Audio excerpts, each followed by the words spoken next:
자, 벌써 6월 주 중반에 이제 마지막 주가 흘러가고 있는데요. 채권 시장 입장에서 시장 한번 읽어보겠습니다. 이베스트 투자증권의 우혜영 연구원입니다. 연구원님, 안녕하십니까? 네, 안녕하세요. 네.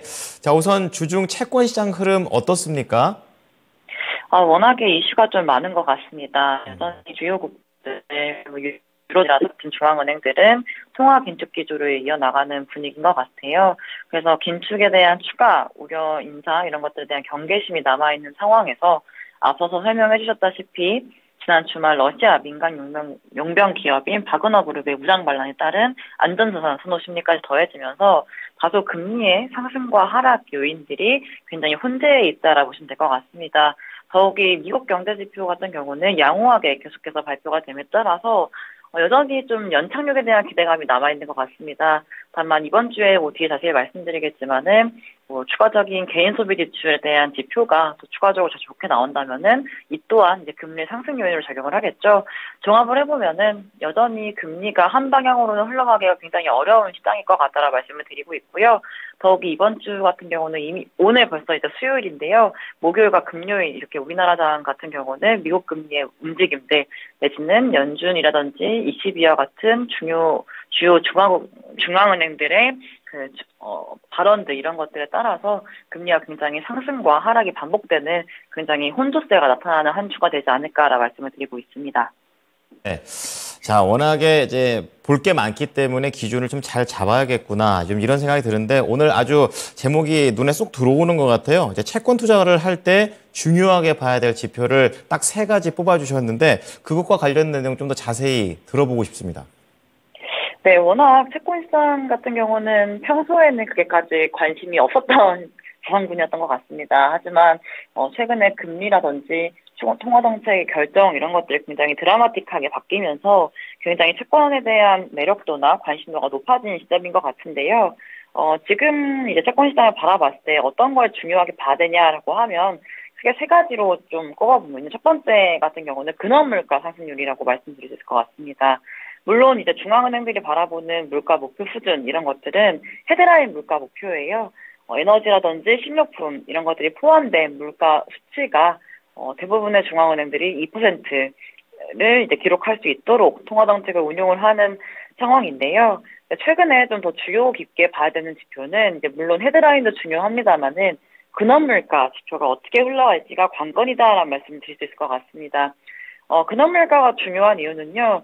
이제 앞으로 물가가 어떻게 흘러갈지를 좀 판단하고 좀 가늠을 하기 위해서 바라보는 지표다라 보시면 될 것 같아요.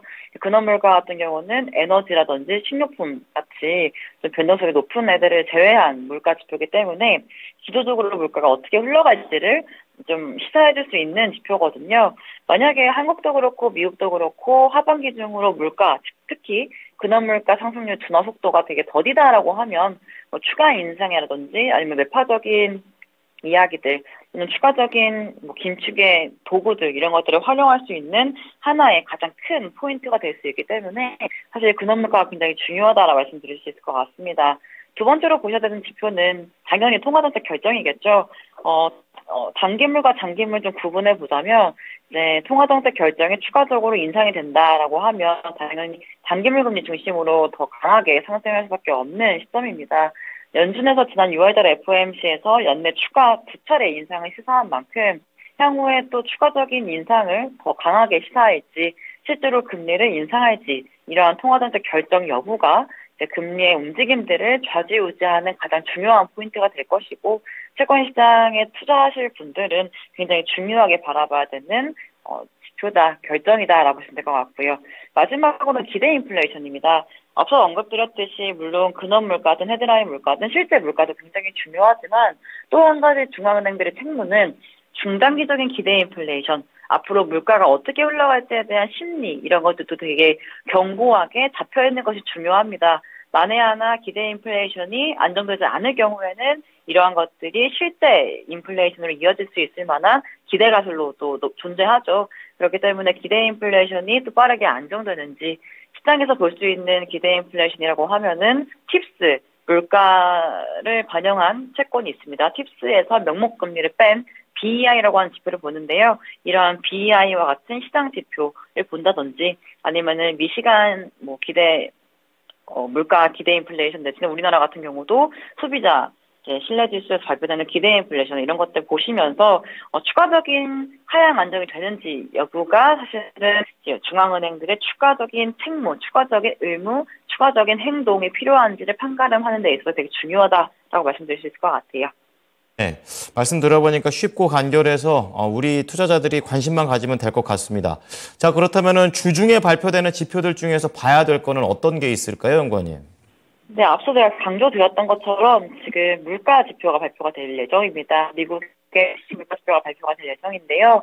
사실 PC 물가 지표가 중요한 이유는 연준에서 언급을 하는 2%라는 물가 이 목표는요, CPI, 소비자 물가 지수가 아니라 PC, 개인 소비자 지출 관련된 물가가 사실은 목표가 되는 물가이기 때문에요. 이번 주에 발표되는 지표 중에서는 PC 물가 지표가 굉장히 중요할 것이고 더 나아가서 미국의 연착륙에 대한 기대감이 굉장히 높은 상황인데 추가적으로 연착륙에 대한 기대감이 높아질 수 있으려면은 여전히 미국의 소비가 견고하다라는 것들이 발표가 돼야 될 필요성이 있거든요. PCE가 또 동일하게 이번 주에 발표되기 때문에 개인 소비 지출, PC 물가 지표 이 두 개가 굉장히 주요하게 보셔야 되는 지표일 것이다 라고 말씀드릴 수 있을 것 같습니다. 네, 잘 지켜보겠습니다. 자, 그럼 마지막으로 채권 시장 전망이라든지 전략은 어떻게 하고 계십니까? 자, 아무래도 앞서 말씀드렸던 것처럼 추가적인 긴축 여부가 굉장히 중요할 겁니다. 물론 연준이라든지 한국은행의 긴축 기조가 당초 예상보다는 더 오래 지속될 가능성이 높아져 가고 있는데 연준에서 언급한 것처럼 추가적으로 연내 인상이 될지 이게 되게 중요한 포인트가 될 텐데요. 만약에 추가적인 인상이 된다라고 하면 금리의 상당 압력이 높아질 수밖에 없는 이벤트일 수밖에 없습니다. 그러면 당연히 금리와 채권 가격은 반대로 움직이기 때문에 금리가 추가적으로 올라갈 수 있다는 얘기는 채권 가격이 떨어진다는 얘기인 거거든요. 당분간은 여전히 추가 긴축에 대한 우려감 내지는 미국 쪽의 경기가 굉장히 강하다라는 생각들이 잡힐 수밖에 없는 구간이기 때문에 상당 부분 채권 시장에 대한 관심도가 높긴 높습니다만은 투자를 할 만한 시기가 조금은 지켜보실 만한 시기이지 않을까라는 말씀을 드리고 있고요.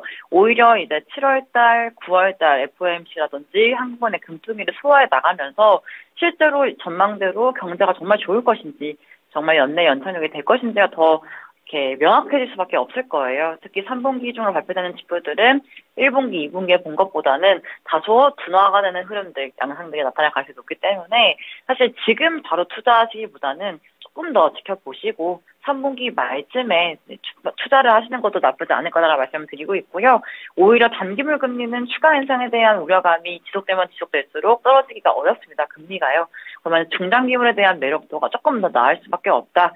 사실 시점 같은 경우는 3분기 후반부터는 접근하셔도 될 것 같긴 하고, 그다음에 굳이 이제 지금 투자하시고 싶다라 생각하시는 분들은 단기물보다는 중장기물 투자하시는 선택지가 조금 더 낫지 않을까라는 말씀을 드리고 있습니다. 복잡할 때 투자를 바로 하는 것보다는 조금 더 준비를 했다가 한 방에 타이밍 잡고 들어가야 되겠습니다.